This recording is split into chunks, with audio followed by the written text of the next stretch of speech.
क्या हम passport office बदल सकते हैं पीएसके से पीओपीएसके, या फिर हम कोई भी अल्टरनेट दूसरे आरपीओ कहीं भी जा सकते हैं? ऐसा नहीं है।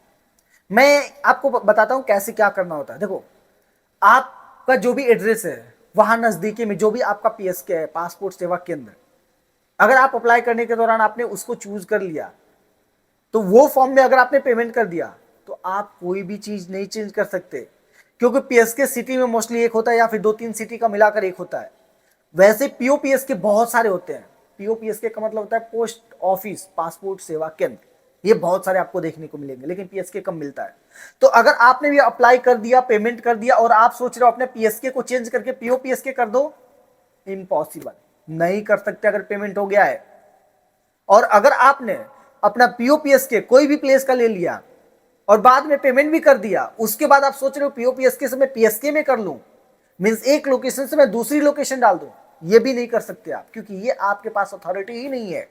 एक बार पेमेंट होने के बाद आप कोई भी चीज चेंजेस नहीं कर सकते हो। आपको जो भी आपका पीएसके रहेगा वहां पर आपको जाना ही होगा। समझ रहे हो मैं क्या बोल रहा हूं? जो भी पीएसके आपका होगा आपको वहां पर जाना होगा, और कोई सोल्यूशन इसका नहीं है। तो इतना याद रखो, अगर आप का पीएसके अगर आपको चेंज करना है, तो जब आप अप्लाई कर रहे हो, अप्लाई करने के दौरान ही आपको चेंज करना होगा। और अप्लाई करने के दौरान आपका पीएसके पीओपीएसके जो भी आपको रखना है आप उसे रख सकते हो, चेंज कर सकते हो।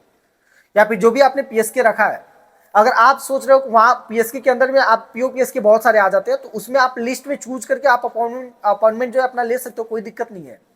पीएसके अलग अलग अगर चेंज करना हो तो वो मुश्किल हो जाता है, फिर वो चीज आप नहीं कर सकते हो। और अगर आपको चेंज करना है तो एक ऑप्शन यही रहता है, पेमेंट से पहले आप करो। अगर आपने फॉर्म अप्लाई किया तो उस फॉर्म को आप एडिट कर सकते हो, उसके अंदर आप चेंजेस कर सकते हो। या फिर उसमें भी अगर आपका पीएसके चेंज नहीं हो रहा है तो आप वहां से न्यू यूजर रजिस्ट्रेशन आपको करना पड़ेगा, आपको अपना नया आईडी बनाना पड़ेगा। उसके बाद लॉग इन करके अपना जो भी वहां पर पीएसके रहेगा वो नया वाला सेलेक्ट करना है, और उसके बाद आप अप्लाई कर सकते हो। इजी प्रोसेस होता है, आप घर बैठे बैठे कर सकते हो, कोई टेंशन वाली बात नहीं है। अगर आपको समझने में कोई इश्यू आ रहा है तो आप कमेंट कर सकते हो। बाकी पासपोर्ट की वेबसाइट पर आप जाओगे तो वहाँ पर आपको सब कुछ देखने को मिल जाएगा। मैंने तो बस आपको प्रोसीजर बताया कि आप ऐसे कर सकते हो, ठीक है। बाकी उम्मीद है वीडियो आपको पसंद आया होगा। चैनल पर पहली बार आओ तो सब्सक्राइब करो। मैं आप लोगों से मिलता हूँ नए वीडियो में।